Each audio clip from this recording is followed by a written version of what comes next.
Many people think that Web3 will be a big deal and it can have a huge impact on our world, not just in the crypto field, but also on the tech industry, on finance, and how we do business. If you want to know more about Web3 and how it might disrupt our world, then keep watching this video. Hi, my name is Nikki and I create educational videos about UX design, UI design, tech and design career. So if you're interested in any of these, then make sure you subscribe to this channel so you don't miss next week's episode. Otherwise, let's get started. If you look at the news, you can see a lot of hype about Web3. Like a lot of the big publishing companies are talking and writing articles about Web3. To understand something, I think it's very important to put things into a context. In order to understand Web3, we need to briefly look at what Web 1.0 and Web 2.0 means. This man, Tim Berners-Lee, invented the World Wide Web back in the 90s. Back then, he even mentioned Web 3, but he referred to it as semantic web. He imagined that artificial intelligence, AIs, will solve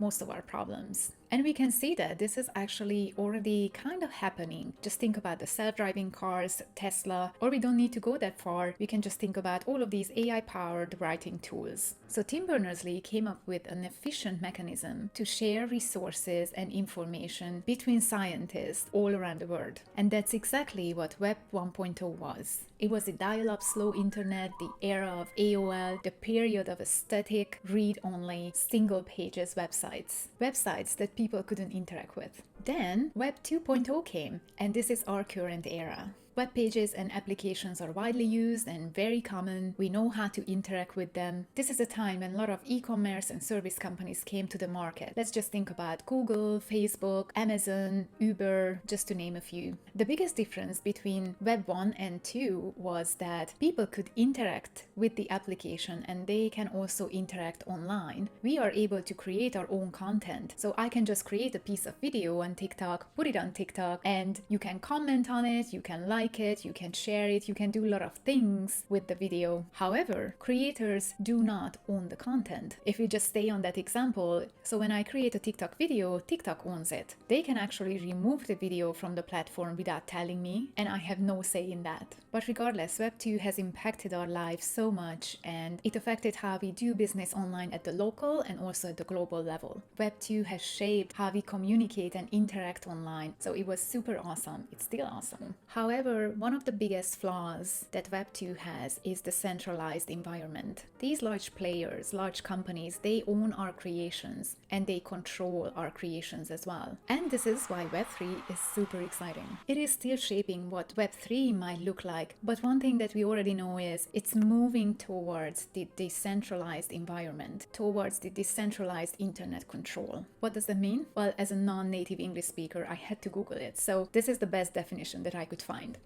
Decentralization means the internet is controlled by many, it's millions of devices linked together in an open network. No one actor can own it, control it, or switch it off for everyone. So what does this all mean for us internet users? It means, or at least the promise is, we will have more power. It will support our freedom speech, and it will affect the data collection privacy laws as well. Because we all know that if there is a software that is free to use, then we are the product, you are the product, I am the product. Because these companies collect our data and they use them or might sell them to other companies, but they definitely use our data for targeted advertisement. So far what I see is Web 3 will have a large impact on the back-end side of the internet, but not necessarily how we live our lives just yet. But we will talk about metaverse and NFT and crypto and all of these things in later videos. I wonder, what is your take on Web 3 and what are the issues that you see? This video is my thought-provoking piece, and I am still learning about Web 3 and what it might mean for us,